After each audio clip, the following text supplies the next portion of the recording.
Welcome back to the channel, guys. Kerrod here at Joondalup Resort. This video, I'm going to be talking all about the finish, where you need to position your body after you hit that golf shot to make sure that you're getting the most out of those swings and sending your ball as far and as straight as you can. Let's get into it.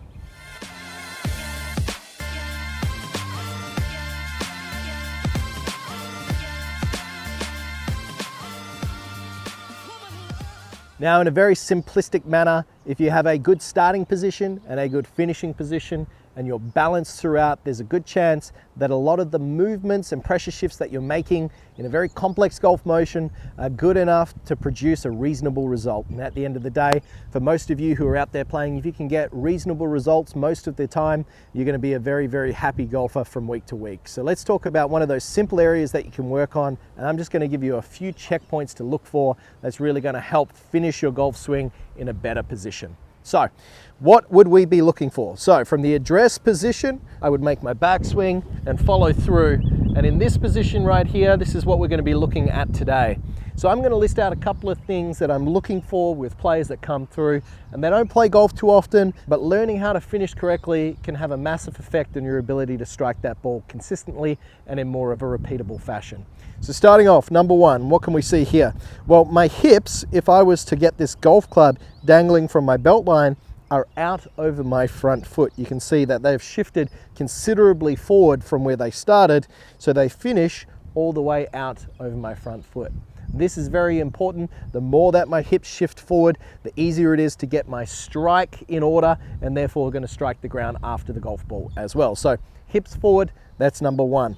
Number two, what we want to see is that our chest would feel extended and tall. So you're almost feeling like you're arching your upper back slightly, and that's going to shift your head backwards into a position where you're going to counterbalance yourself from falling over.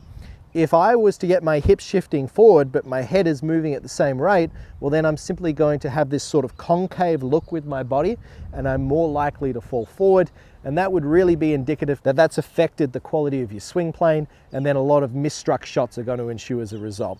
So as the hips are going forward, my chest is feeling tall. This keeps my head back and ensures that I'm not going to fall too far forward after I hit the shot. So that's number two. So we've got our hips forward, we've got our chest back. Number three is getting our right foot up on the toe like this.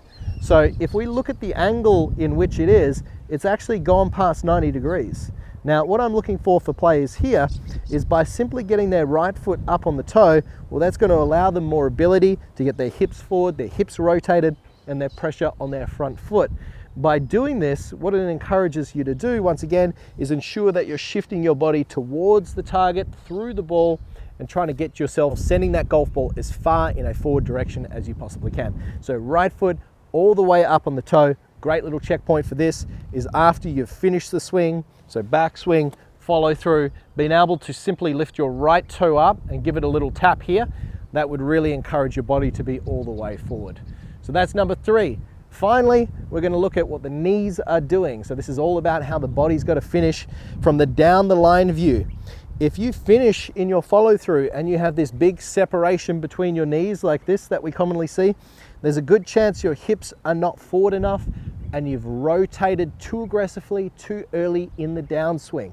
So when you finish your follow through, the final checkpoint we're going to talk about today is by getting the knees touching. So I've got my hips forward, I've got my chest tall, my right foot up on the toe, and knees touching. The combination of those four all put together ensures that my body is getting into a position in which you would see on TV a lot with the professional golfers, but also encouraging you to get into a spot where you know that you've moved through the golf ball as well as you possibly can. Now, if you do this and you lose balance for the first couple of swings, don't worry about it. My recommendation is try this without a golf ball first. Really focus on those key checkpoints that I've just given you with the body, getting the hips forward, getting the chest tall, getting the right foot up on the toe and the knees touching, and you'll start to feel that your body's in a position which is slightly different from what you've experiencing, and you might just be pleasantly surprised with how that actually changes the quality of your impact. So if you don't get much time to work on your game, little things such as this are really easy to remember because you've already hit the shot and you just need to focus on these simple checkpoints to see if you yourself are finishing just like a pro. So I hope you've enjoyed today's video. Please like and subscribe, comment below if you got any questions. But until next time, I'm Kerrod. Thanks for watching.